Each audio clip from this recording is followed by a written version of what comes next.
Middle east में dynamics इस वक्त इंटरेस्टिंग हो रही हैं और सऊदी अरेबिया तवज्जो का मरकज बन चुका है। एक तरफ हम देख रहे हैं कि हूसियों के हमलों ने अमेरिका का सर चकरा कर रख दिया रेड सी के अंदर और उनके खिलाफ एक नेवल अलायंस बना रहा है, और दूसरी तरफ अमेरिका सऊदी अरेबिया को प्रेशराइज कर रहा है कि वो हूसीस के साथ जो पीस प्रोसेस है उसको ख़त्म करके हूसीस के खिलाफ हमारा नेवल अलायंस ज्वाइन करे और हूसीस के पर खचे उड़ा दे। सऊदी अरेबिया यहाँ पर परेशान खड़ा है क्योंकि यमन में इनकी जो जंग थी हूसीस के साथ एक बड़े लंबे अरसे से जारी थी और पिछले 1-2 साल से सऊदी अथॉरिटीज़ काम कर रही थी एक पीस डील पर, जिसको हमने इस साल के शुरू में एक्सप्लेन किया था कि मोहम्मद बिन सलमान बहुत एक्टिवली अपने कॉन्फ्लिक्ट्स को ख़त्म कर रहे हैं। और इस सिलसिले में जो सबसे बड़ा ब्रेक थ्रू था वो ये था कि उन्होंने ईरान के साथ हाथ मिला लिया। सऊदी अरेबिया और ईरान की एम्बेसीज एक दूसरे के मुल्क में खुल गई कई सालों की तातुल के बाद, और इसके पीछे जो मेन फोर्स था वो चाइना था। चाइना का ये एम था कि इस रीजन में मैं अमन लाऊंगा, और जब सऊदीज़ ने ईरानियंस के साथ हाथ मिलाया तो सऊदीज़ ने हूसीस के साथ भी हाथ मिला लिया और पीस डील का आगाज़ कर दिया। और हूसीस के बारे में ये समझा जाता है कि इनको ईरान सपोर्ट करता है, और पिछले दिनों इन्होंने काफ़ी थरथली मचाई हुई है रेड सी के अंदर। इज़राइल की तरफ इज़राइल से मुंसलिक जो भी कश्ती है उसको वो हमला कर रहे हैं, उसको टारगेट कर रहे हैं, जिसकी वजह से अमेरिका ने एक पावरफुल नेवल अलायंस बनाने का फ़ैसला किया है। और इसी वजह से वो सऊदीज़ को कह रहा है कि आप हमारा साथ दें हूसीस को कुचलने में। अब यहाँ पर सऊदी अरेबिया के लिए काफ़ी कॉम्प्लिकेटेड सिचुएशन है, इसमें कई मैटर्स हैं, इसमें कई डिफरेंट एंगल्स हैं। पहली बात तो ये है कि सऊदी अरेबिया मुस्लिम दुनिया के आगे एक अपना ये वाला इमेज नहीं देना चाहता कि वो हूसीस को टारगेट करे, उन हूसियों को टारगेट करे जो इज़राइल को डिस्टर्ब कर रहे हैं। एक तो इससे एक बैड इमेज जाएगा सऊदीज़ का, क्योंकि इस वक्त जो अरब दुनिया की यूथ है वो बहुत ज़्यादा गुस्से में भरी बैठी है, और इस गुस्से की सारी रिपोर्ट्स अमेरिका को मिल रही हैं सऊदीज़ डिप्लोमेट्स के ज़रिए कि आपके ख़िलाफ़ बड़ा बुरा है सेंटिमेंट सऊदी यूथ के अंदर। तो इस वजह से सऊदी अरेबिया खोलकर अभी हूसीस के ख़िलाफ़ नहीं आना चाहते। सऊदीज़ बड़ा स्मार्टली प्ले कर रहे हैं। और दूसरी तरफ एक पीस डील है पैरेलल में, जिस पे काम पिछले 2 सालों से चल रहा है, और इसको यूनाइटेड नेशंस भी बैक कर रहा है इस पीस डील को, लेकिन अमेरिका बादर नहीं। इस हवाले से एक पॉजिटिव न्यूज़ ये है कि यमन में जितनी भी पार्टीज़ थीं, ऑपोजिट पार्टीज़ थीं, उन्होंने पीस डील को कंटिन्यू करने का अज़म किया है और उन स्टेप्स लेने पर इत्तफाक किया है, जिसकी वजह से पीस डील मुमकिन हो जाएगी। अब यमन का जो कॉन्फ्लिक्ट था पिछले 10 साल से जारी था, जिसमें सऊदी अरेबिया ने इन पर ब्लॉकेड लगाई हुई थी कि ये इंटरनेशनल ट्रेड नहीं कर सकते, इनको किसी किस्म की कोई भी आसानी हासिल नहीं थी, इन पर बहुत सी पाबंदियां लगाई हुई थी, क्योंकि इनके बहुत से जो रूट्स हैं वो सऊदी अरेबिया को कंट्रोल करता है, क्योंकि लैंड ऐसी है, ये जो अरेबियन पेनिनसुला है, इसकी वजह से सऊदी अरेबिया ने इन पर जो लैंड रूट्स है उन पर पाबंदी लगाई हुई थी। एयर रूट्स हैं और इनके जो समुद्री रास्ते हैं इन पर अमेरिका की मदद से एक ब्लॉकेड लगाई हुई थी, जिन पाबंदियों को आहिस्ता आहिस्ता अब ये उठा रहे हैं, मतलब इनको अब ख़त्म कर रहे हैं, क्योंकि इनकी पीस डील शुरू हुई हुई है हूसीस के साथ। और इसमें एक बहुत बड़ा एलिमेंट ये भी था, ईरान वाला एलिमेंट। ये एक मसलकी जंग को भी इसको मसलकी जंग के तौर पर भी देखा जा रहा था कि एक शिया सुन्नी की लड़ाई है, कि जब सऊदीज़ के ईरानियंस के साथ इख्तलाफात बढ़े तो इन्होंने हूसीस को भी स्नब करना शुरू कर दिया सऊदीज़ ने, और दूसरी तरफ हूसीस ने अपना एक मिलिटेंट विंग कायम कर लिया यमन में, अपनी पैरेलल गवर्नमेंट, अपनी आर्मी, अपनी हुकूमत, अपनी कैबिनेट, अपना प्राइम मिनिस्टर। और यमन की जो दूसरी गवर्नमेंट थी वो सऊदीज़ के साथ थी, लेकिन यमन का जो कैपिटल था सना सिटी, वहाँ पर इन हूसीस का कंट्रोल था। एक सिविल वॉर की कैफियत थी यमन में, जिसको सऊदी अरेबिया ने काफ़ी हद तक अपने मकासद के लिए इस्तेमाल किया, और सऊदी अरब समझता था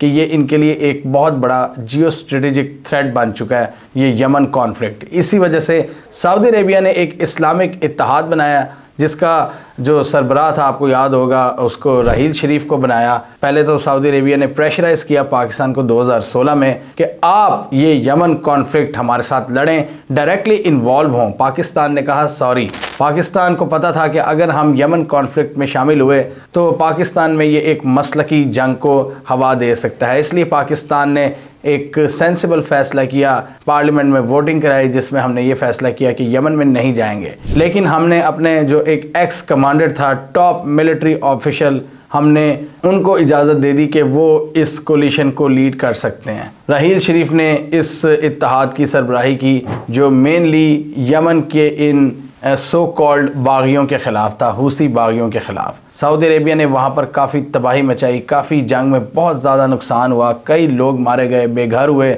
9 साल 10 साल की ये एक खौफनाक ये जो लड़ाई थी, ये जो सिविल वॉर थी, अब होपफुली अपने ख़ात्मे की तरफ जा रही है। और सऊदी अरेबिया भी इस पीस डील से पीछे हटने से इनकारी है, क्योंकि सऊदी अरेबिया चाहता है कि कम से कम इनके थ्रेट्स हों इस पूरे रीजन में, क्योंकि सऊदी अरेबिया इस वक्त पूरा फोकस उनका इकॉनमी पर है। मोहम्मद बिन सलमान सबसे ज़्यादा एग्रेसिव यही थे जब ये शुरू में आए थे, लेकिन वक्त ने शायद इनको सिखा दिया है कि डिप्लोमेसी, मफाहमत और कंसिलिएटरी पॉलिसी ज़्यादा फ़ायदेमंद है। इसलिए ना सिर्फ इन्होंने ये ईरान से, हूसी से, इवन बशारुल असद से हाथ में ला लिया। बशारुल असद शाम में जिनके ख़िलाफ़ ये फंडिंग कर रहे थे, पैसा और बंदे भेज रहे थे, अमेरिका के साथ मिलकर शाम को तंग कर रहे थे, तो उनके साथ अब इन्होंने हाथ मिला रही है। बशारुल असद भी अरब कॉन्फ्रेंसेस को अब ज्वाइन कर रहे हैं। और दूसरी तरफ सऊदी अरेबिया ने यह भी सोचा था कि हम इज़राइल के साथ भी हाथ मिला लेते हैं,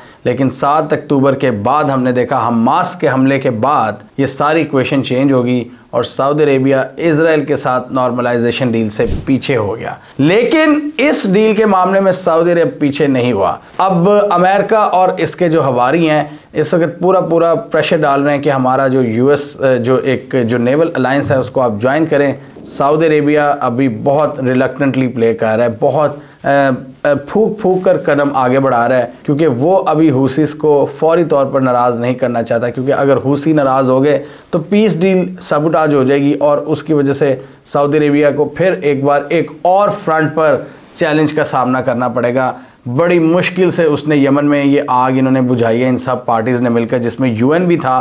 तो अब ये इस मौके को हाथ से नहीं जाना चाहते और इसमें यूएन भी मुलविस है। इसमें यमन की जो 2-3 साइड्स हैं वो भी एग्री किए हुए हैं और सऊदी अरेबिया भी, जो कि सऊदी अरब के लिए और ये मिडल ईस्ट रीजन के लिए अमन के एंगल से बहुत ज़रूरी है ये पीस डील। इस पीस डील से इन्होंने इस अज़म का इजहार किया है कि हम जंग बंदी का ख़ात्मा करेंगे, लोगों की मुश्किलात में कमी करेंगे और कत्ल व गारत और क्योस सिविल वॉर की जो कैफियत है उसको हम ख़त्म करेंगे। और यूएन के जो स्पेशल रिप्रेजेंटेटिव्स हैं वो इस हवाले से इस पीस डील को फैसिलिटेट करने में मदद करेंगे। और इस सीज़ फायर के बाद यमन पर जो पाबंदियां लगाई हुई थी सऊदी अरेबिया ने वो भी हट जाएंगी। जैसे मैंने पहले कहा कि जो ट्रेड के हवाले से पाबंदियाँ थीं, बहुत से जो ज़मीनी रास्ते थे उनको बंद किया हुआ था, जैसे ताइज़ का इलाका था और भी दूसरे यमन के पार्ट थे उनको खोला जाएगा। यमन का जो कैपिटल है सना एयरपोर्ट पर जो पाबंदियां थी, जो सैंक्शंस थी, उनको ख़त्म किया जाएगा। और हुदैदा एयरपोर्ट,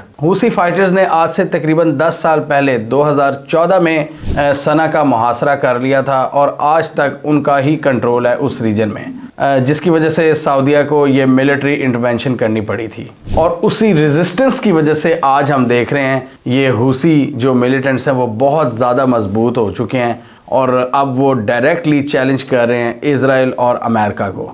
और हमने ये भी देखा था कि पीस निगोसिएशंस के हवाले से जो एफर्ट जारी थी, हूसीस के एक वफ़द ने सऊदी अरेबिया का बाकायदा विज़िट किया था और बड़ी अच्छी तरह से उनको वेलकम किया गया था और इस पीस डील को फाइनलाइज करने की बात हुई थी। इस पर हमने ये वीडियो बनाई हुई है। और इन पीस निगोसिएशंस को होस्ट ओमान ने किया था और इन पीस एफर्ट्स में तेज़ी देखने को मिली थी जब सऊदी अरेबिया और ईरान के दरमियान जो ताल्लुकात हैं वो नॉर्मलाइज हो गए थे। अब जो एक कॉम्प्लिकेटेड सिचुएशन है वो ये है कि यूएस सऊदी अरेबिया पर प्रेशर डाल रहा है कि आप इनके साथ जो पीस डील है इसको भूल जाएं और इन पर हमला करें हमारे साथ। सऊदी अरेबिया रिलक्टेंट है और सऊदी अरेबिया को यहाँ पर अपने कार्ड्स बहुत देकर प्ले करने पड़ेंगे, क्योंकि सऊदी अरेबिया जो पुराने जो फ्रंट्स हैं उनको दोबारा रीओपन नहीं करना चाहता। सऊदी अरेबिया कह रहा है अगर एक जगह अमन हो गया तो हो गया है, हम नई जंग में नहीं पड़ेंगे। लेकिन दूसरी तरफ अमेरिका है और वेस्ट का पूरा प्रेशर